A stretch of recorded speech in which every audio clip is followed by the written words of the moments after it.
Assalamualaikum warahmatullahi wabarakatuh. Hamdan wa syukran lillah amma ba'du. Ma'asyiral muslimin rahimakumullah. Kali ini kita akan membahas kekuasaan Allah Subhanahu wa taala yang ada di dalam Al-Qur'an, yakni dibuatkannya binatang-binatang itu sebagai misal, sebagai perumpamaan yang ada di dalam Al-Qur'an.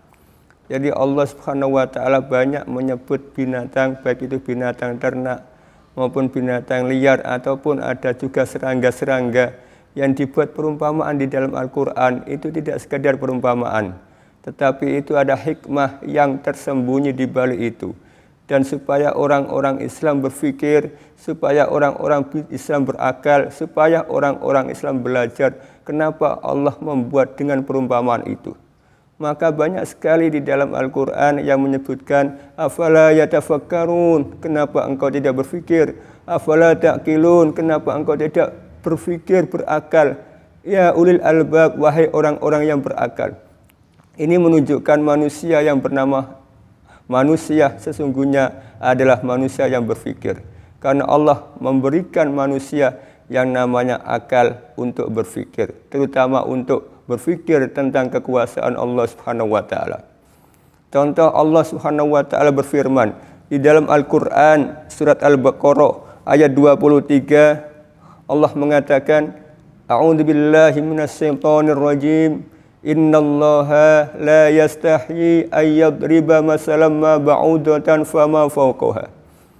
Innallaha la yastahyi, sesungguhnya Allah itu tidak malu, ayyadriba masalan, untuk membuat perumpamaan, ma ba'udatan, sebangsa nyamuk atau semisal itu, fama fawqaha, atau bahkan di bawah nyamuk kecilnya tadi.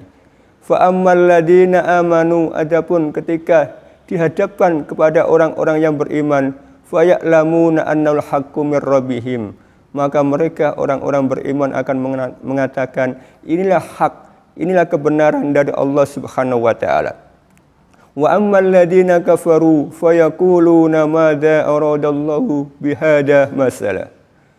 Wa ammal ladina kafaru, adapun ketika masalah itu dihadapkan kepada orang-orang kafir, fayaqulu, maka mereka akan mengatakan madza aradallahu bihada masala, untuk apa Allah membuat perumpamaan seperti itu, seperti nyamuk itu. Yudillu bi kasiron, yang justru akan membuat tersesat orang-orang itu semakin banyak. Wa yahdi bihi kasiron, tetapi juga akan memberikan petunjuk yang juga sangat banyak dari misal nyamuk tadi. Wa ma yudillu bihi, dan tidak ada yang tersesat dengan perumpamaan tadi, illal fasikin, kecuali orang-orang yang fasik. Di situ Allah membuat perumpamaan yang namanya nyamuk. Nyamuk itu adalah binatang yang kecil, yang mana hidupnya tadi untuk menghisap manusia, atau makanannya adalah darah, menghisap manusia, keliling dari manusia satu ke manusia yang lain. Atau bahkan dengan nyamuk tadi bisa membuat manusia sakit, bisa membuat penyakit. Perumpamaan itu ada beberapa hal yang bisa kita ambil kesimpulan, bisa kita ambil manfaat. Kenapa Allah membuat perumpamaan yang namanya nyamuk tadi? Yang pertama, di dalam tubuh atau di dalam sifat nyamuk itu adalah menunjukkan bahwa itulah hidup di dunia. Karena apa? Kehidupan nyamuk itu pragmatis, sebentar. Dia itu keliling hanya untuk mencari darah dari satu orang ke satu orang yang lain, hanya untuk menghirup, hanya untuk mengambil darah tadi. Setelah itu kalau kenyang dan sudah banyak darahnya, sudah penuh perutnya dengan darah, mereka akan mati. Dan itulah kehidupan dunia. Banyak orang yang bekerja dari pagi sampai malam atau beraktivitas yang lain-lain, mereka setelah itu akan mati. Dan itulah definisi atau filsafat dari nyamuk, yakni dunia hanya sebentar saja. Hanya makan, hanya minum, hanya beberapa saat berterbangan, hanya beberapa saat bergembira, atau hanya beberapa saat dia hidup bersenang-senang, setelah itu mati. Tidak begitu lama, dan itulah kehidupan di dunia. Dan yang bisa kita ambil kesimpulan yang kedua adalah itu adalah sifat-sifat orang fasik, sifat-sifat orang munafik, sifat-sifat orang kafir, yakni seperti nyamuk tadi. Mereka hanya mengganggu orang. Bayangkan ketika kita mau tidur, kemudian ada nyamuk, apa yang terjadi? Kita akan terganggu, kita akan gelisah, kita akan sibuk mencari ini, mencari itu, supaya nyamuknya tadi terbunuh dan tidak ada yang mengganggunya. Itu yang pertama. Yang kedua, nyamuk tadi kecil, tetapi makanannya makan darah. Yakni makanan yang jelek, makanan yang diharamkan oleh Allah. Itu sifat-sifat orang munafik, sifat-sifat orang kafir, sifat-sifat orang fasik. Mereka akan mencari rezeki, mereka akan mencari kesenangan sesukanya dia. Tidak peduli ini halal atau haram, tidak peduli ini hak atau batil, yang penting kenyang. Dan itulah kehidupan mereka. Setelah itu mereka akan mati. Hanya kesenangan di dunia saja yang dicari-cari. Sehingga sampai mengganggu orang lain, sampai makan makanan yang diharamkan oleh Allah Subhanahu wa taala. Atau sampai dia membuat onar di sekitar orang tadi, membuat fasik, membuat hal-hal yang berbuat kerusakan di sekitar masyarakat, di sekitar lingkungannya tadi. Dan itulah sifat-sifat orang kafir, sifat-sifat orang munafik. Yang ketiga, filosofi dari nyamuk tadi bisa kita ambil manfaat, yakni dari sisi positifnya. Yakni di dalam penelitian, ada salah satu universitas, yakni di Amerika, University of Florida, University of Florida. Di situ ada penelitian bahwa nyamuk ketika menghisap darah itu tidak semuanya darah yang dihisap. Mereka itu akan pilih-pilih, dia itu akan pilih-pilih darah mana yang harus dihisap. Maka di situ ada kandungan darah yang mana darahnya tadi mengandung kolesterol. Maka nyamuk tidak akan mau untuk menghisap darah tadi. Artinya apa? Ketika nyamuk itu menghisap, maka ketika itu pun juga akan mengeluarkan racun-racun yang ada di dalam tubuhnya. Ketika tubuh kita dihisap, dihinggapi nyamuk, kemudian dihisap darah kita, maka nyamuk akan menghisap darah-darah kotor kita. Maka seyogyahnya kadang-kadang, meskipun nggak boleh sering-seringan, kadang-kadang silakan nyamuk sedot, silakan nyamuk hisap darah saya, mungkin 1 hari sekali atau 1 minggu sekali, paling nggak ada yang kena hisapkan dari nyamuk tadi, sehingga darah-darah kotor yang ada di dalam tubuh kita ini akan terhisap dengan hisapan nyamuk tadi. Ini salah satu segi positif dari sifat nyamuk tadi. Jadi yang pertama tadi, sifat dari nyamuk adalah menimbulkan atau menunjukkan makna di dunia hanya sementara. Hanya menghisap ini, menghisap itu, atau berbuat ini, berbuat itu, akhirnya mati, hidupnya pragmatis, sebentar saja. Itu kehidupan nyamuk. Kemudian hadirin yang berbahagia, Allah juga menunjukkan atau memberikan misal, memberikan perumpamaan yang bernama laron. Laron ini Allah mengisahkan di dalam surat Al-Qari'ah ayat 4 yang berbunyi, yauma yakunun nasu kal farasil mabsus. Yakni pada hari itu, pada hari kiamat, manusia itu kal farasil mabsus, bagaikan laron yang berterbangan. Jadi setelah kehidupan dunia berakhir, ditandai dengan hari kiamat yang semua yang diciptakan Allah ini, yang ada di bumi dan di langit ini hancur, termasuk manusia. Maka di situ ketika itu manusia akan berterbangan sebagaimana laron. Dan itulah hidup yang tidak teratur, hidup yang tidak sempurna, hidup yang tidak stabil, yakni kehidupan di akhir ketika hari kiamat. Maka sejelek-jelek orang adalah orang yang menjumpai hari kiamat. Karena itu sejelek-jelek kehidupan, sejelek-jelek siksaan, dan sedahsyat-dahsyat siksaan ketika di dunia tadi. Bagaimana dan kenapa Allah memberikan misal, memberikan perumpamaan ketika hari kiamat tadi manusia sebagaimana laron, seperti laron. Kita tahu laron itu tidak hidup selama-lamanya, dan laron itu tidak hidup setiap hari.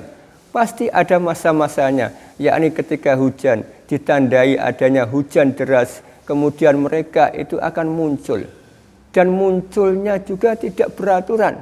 bertabrak-tabrakan, ada yang terbang ke utara, ada yang terbang ke selatan, ada yang terbang ke timur, ada yang terbang ke barat, bertabrak-tabrakan. Itu sifat laron. Meskipun mereka punya sayap yang sempurna kanan dan kiri, tetapi terbangnya tidak beraturan. Kadang nabrak tembok, kadang nabrak pohon, dan tabrak-tabrakan antar teman. Itu sifat laron. Maka manusia ketika di hari kiamat, meskipun hal itu tidak ada yang menandai akan adanya hari kiamat, tetapi ada tanda-tanda yang telah diberikan oleh Allah kepada Rasulullah yang disampaikan kepada umatnya. Sama seperti laron tadi, tandanya ketika adanya hujan. Kemudian munculnya tiba-tiba, hari kiamat tiba-tiba, nggak ada yang tahu. Nabi Muhammad aja ditanya, ya Muhammad, ketika dikisahkan di dalam hadis, ada Jibril bertanya, ya Muhammad, apakah engkau tahu hari kiamat? Maka Nabi Muhammad mengatakan, saya tidak tahu, hanya Allah yang tahu kapan datang hari kiamat. Saya hanya tahu tanda-tandanya, karena saya diberitahu oleh Allah. Maka tanda-tanda hari kiamat ada. Sama seperti munculnya laron tadi, ada tanda-tanda, yakni ketika adanya hujan. Maka muncul secara tiba-tiba dan berterbangan yang tidak beraturan, bertabrak-tabrakan, dan nanti itulah kondisi manusia ketika hari kiamat. Kenapa sampai manusia berterbangan seperti laron? Karena sangat dahsyatnya goncangan bumi itu. Idza zulzilatil ardu zilzalaha fa akhrajatil ardu asqalaha. Ketika itu goncangan bumi dengan goncangan yang sangat dahsyat.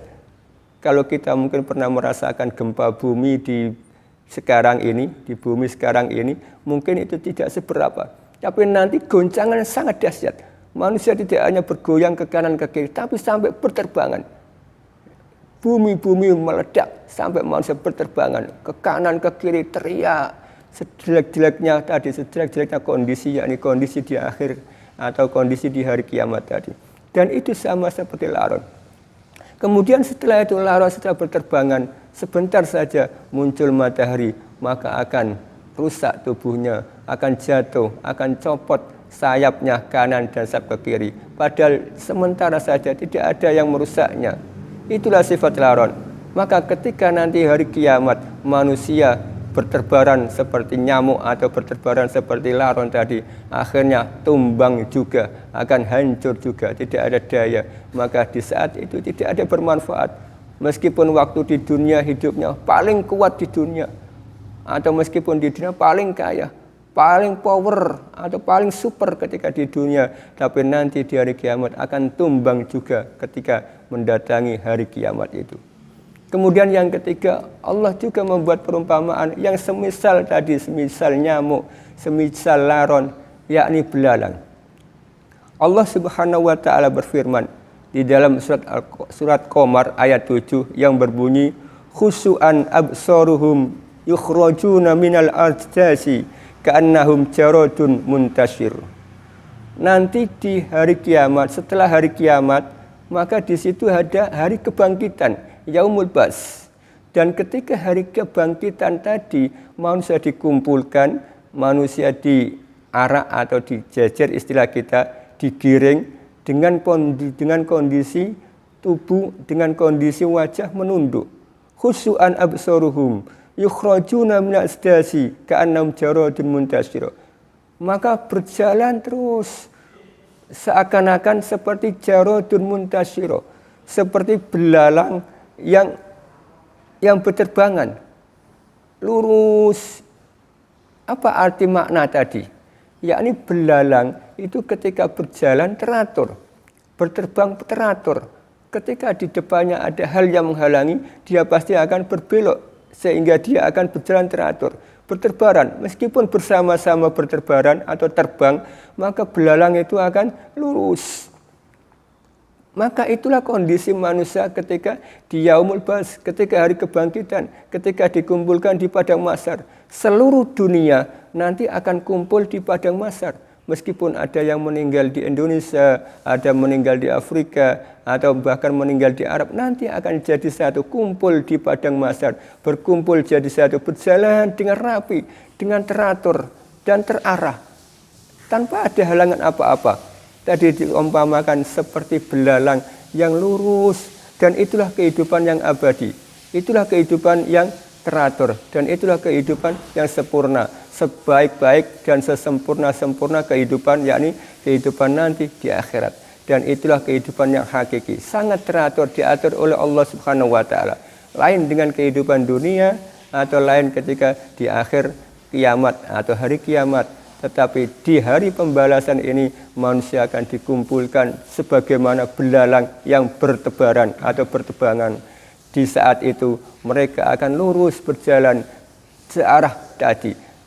Kalau Allah menghendaki jalan ke kanan, mereka akan semuanya ke kanan. Kalau menghendaki ke kiri, mereka akan semuanya ke kiri tanpa ada yang membelok sedikit pun bagaikan belalang. Jadi ini contoh-contoh Allah memberikan perumpamaan binatang-binatang, tidak hanya sekedar perumpamaan saja, tapi di situ ada manfaat yang sangat bagus untuk diri manusia, untuk kehidupan manusia. Terutama tadi di akhirnya tadi, sebagaimana belalang. Belalang lurus. Jadi nanti di kehidupan akhirat akan lurus. Yang mungkin di dunia mulutnya sering berbohong, atau mungkin saksi-saksinya menjadi saksi palsu yang banyak terjadi di sekarang. Tetapi nanti di akhirat, di pengadilan Allah, tidak ada yang bisa mengelak, tidak ada yang bisa berkata bohong. Semua akan berjalan lurus sesuai dengan aturan Allah Subhanahu wa taala. Kemudian Rasulullah juga menyebutkan bahwa semisal itu ada misal-misal atau perumpamaan-perumpamaan binatang. Rasulullah menyebutkan di hadis Bukhari Muslim, "Idza sami'tum siyahdik," ketika kalian menjumpai suara diga atau suara ayam jantan di awal atau mungkin di tengah-tengah malam ketika kita tidur, fas'alullah, maka hendaklah minta ampun atau minta sesuatu kepada Allah Subhanahu wa taala. Min fadlihi, dari karunia-Nya. Fa inna ma ra'at malakan, karena sesungguhnya ayam tadi yang berkokok tadi melihat malaikat. Wa idza sami'tum nahiqa al-himar, dan ketika kalian mendengar deruan atau geruhan dari khimar, fas'adullah fata'udu billah, maka hendaklah kalian minta pertolongan pada Allah minas syaiton, dari setan. Fa innahu ra'as syaiton, karena sesungguhnya mereka melihat setan. Jadi binatang-binatang itu bisa mendengarkan suara-suara setan. Bahkan ketika di alam kubur, mereka itu akan mendengarkan teriakan orang-orang yang disiksa dalam kubur yang sangat keras sekali. Tetapi Allah Maha Rahman dan Rahim, diberi kelebihan oleh Allah terhadap manusia. Manusia tidak bisa mendengarkan teriakan orang yang disiksa di kubur tadi. Seumpama manusia itu bisa mendengarkan teriakan di kubur, maka pasti manusia itu akan mati secara cepat sekali. Karena apa? Saking kerasnya teriakan orang-orang yang disiksa di dalam kubur. Mungkin sampai kendang telinga ini sampai jebol. Tetapi Allah memberikan Rahman Rahimnya kepada manusia, kasih sayangnya. Mereka tidak mendengarkan teriakan yang ada di alam kubur. Tetapi binatang tadi mendengar. Bahkan tadi di hadis tadi Rasulullah menyebutkan, ketika di malam hari, ketika kita asik tidur, kemudian kita secara otomatis mendengarkan siaha, keluruk istilah kita, atau suara ayam jantan tadi ya, berkokok, maka kita segeralah fas'alullah, minta pada Allah Subhanahu wa taala. Ketika kita tidur, maka itulah salah satu manfaat kita mempunyai ayam jantan ya. Maka jangan dimarahi ketika ada tetangga kita punya ayam jantan yang setiap hari, setiap malam berkokok ya. Karena itu sisi positifnya tadi, ro'al malaikah, mereka itu melihat malaikat. Maka kewajiban kita ketika kita tidur di malam hari kok mendengar ayam jantan berkokok, fas'alullah, bersegeralah minta kepada Allah. Meskipun dalam kondisi tidur atau istilah kita dalam kondisi ngelilir atau ngeriap-ngeriap, tidak sampai berwudu, apalagi nanti sampai bangun berwudu salat tahajud malah bagus. Tetapi paling enggak kita berdoa kepada Allah. Karena apa? Ketika ayam kokok atau ayam jantan itu berkokok, itu tandanya ro'al malah, melihat malaikat, tandanya datang malaikat menyapa siapa yang berdoa pada Allah akan aku aminkan, akan aku sampaikan kepada Allah. Berdoa kepada Allah Subhanahu wa taala. Salah satunya adalah dengan berzikir kepada Allah. Rasulullah mengajarkan zikir di malam hari ketika kita mendengar ayam berkokok atau ketika kita ngelindur atau bangun sebentar, maka kita harus berzikir la ilaha illallah wahdahu la ilaha illallah al-wahidul qahar rabbus samawati wal ar wa ma bainahuma al-azizul ghaffar. Kemudian kita berdoa apa saja. Ini.